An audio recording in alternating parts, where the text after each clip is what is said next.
This video is brought to you by me and my freshly launched sticker shop, Digital Ghetto. This is something I've been working on for the last few months. All the designs are by me, I'm shipping all the orders myself, and while it's really not all that related to what I do here on YouTube, think of it as my version of merch or a Patreon. You can check it out at shop.digitalghetto.net, link in the description.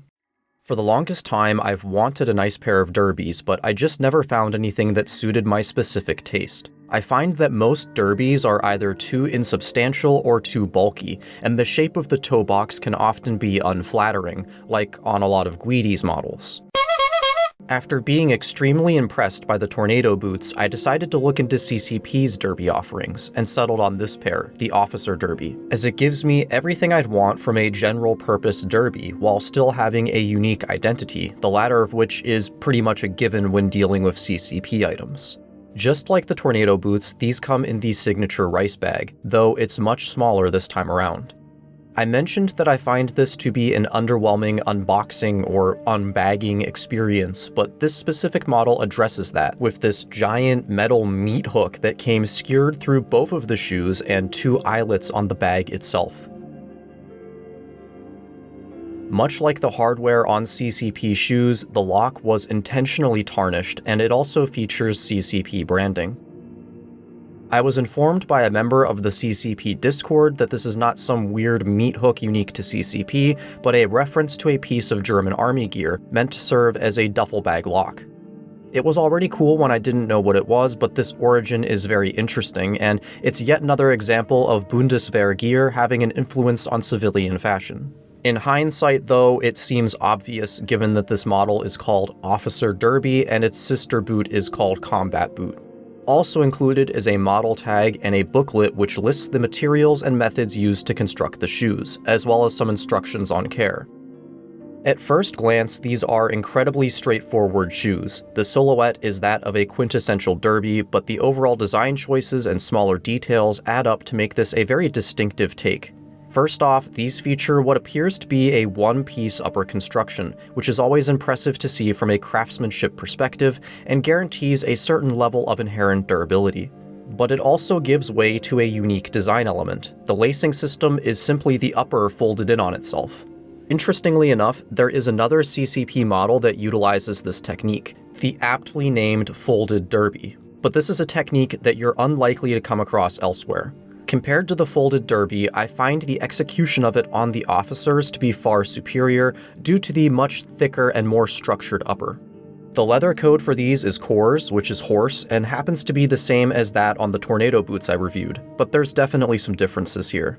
This is still an extraordinarily high-quality full-grain leather, which maintains the natural look of the hide, but it feels much more rigid in hand, either due to a thicker or different lining, or perhaps just a slightly different treatment for this model. The finish is slightly less shiny as well.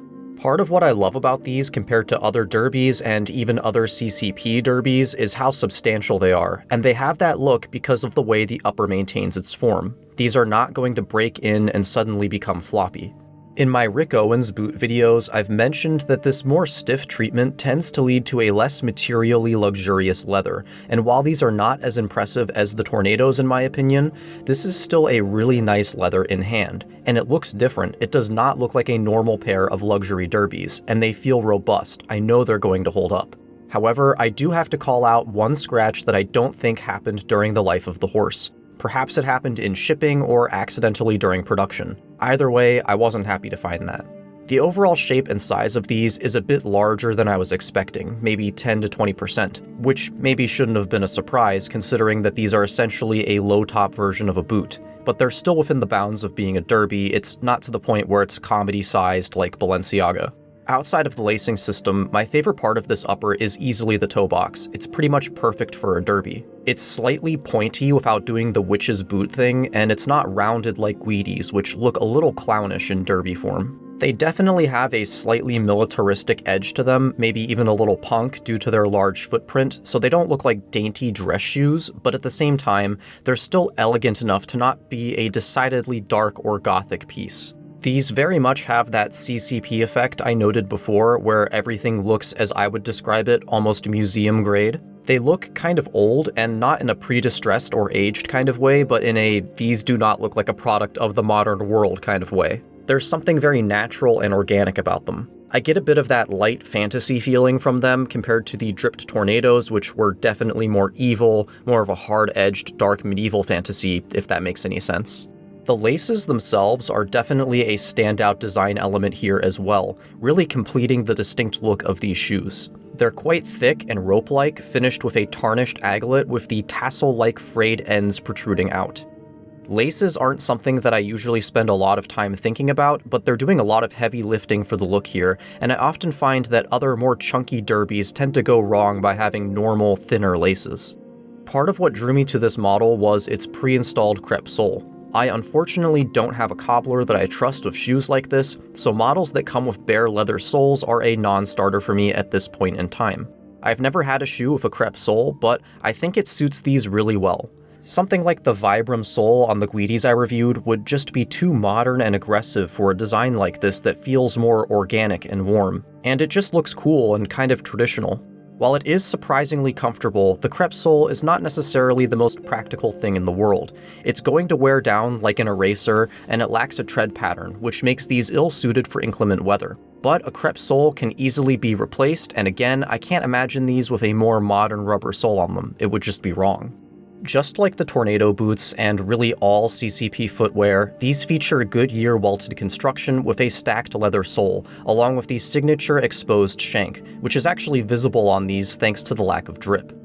They're also object dyed, and evidence of this can be observed on the laces, as well as the crepe soles, where it didn't fully take, but left some interesting splotches.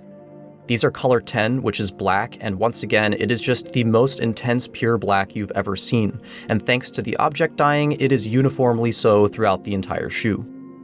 Compared to most other CCP items which have a very strong and specific look to them that makes them somewhat challenging to style, these derbies feel quite versatile to me.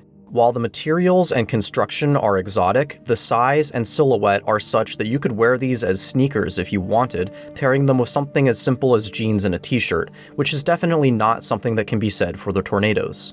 At the same time, you could go more avant-garde, or even dress them up and use them as a traditional derby. The best pants I have to wear with these at the moment are the Rick Owens Asters, which are basically a cropped wool dress pant, which really highlights the shoe. I don't think there's really any one specific way to wear these that looks best. They fit with a lot of different cuts of pants, casual or formal, edgy and gothic or more warm. While there's a lot that makes these an exotic artisanal piece, they're not daunting to style like the tornadoes. After going rogue and getting the sizing wrong with my tornado boots, I decided to go with the recommendation of the shop I bought these from, Darklands, as well as those in the CCP Discord. I normally wear a size 9 US, 42 EU, and these CCP size 8s fit me perfectly. The CCP size 8 tornadoes fit too big on me, so these seem to be about a size smaller than those. There are removable insoles, though they differ from those included with the tornadoes. They have more grip and are not a slippery mess. Combined with the crepe sole, which absorbs a lot of impact, these are surprisingly comfortable shoes, and the only impractical part about them is that they're a little tight to get on due to the lack of a traditional tongue in the lacing system, which is less for securing the foot and more for looks. These are a great pair of derbies, and for the price they go for, that definitely should be the case. Though unlike the tornado boot, they're far less of a show-off statement piece and could be easily worn more often, despite still being exotic and true to the CCP brand. They're comfortable, they're easy to style, and could really be worn just as easily as a pair of sneakers.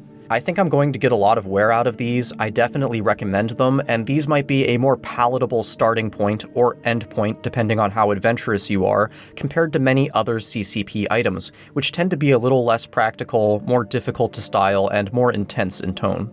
That's all I've got for these. Thanks for watching, and I'll see you in the next one.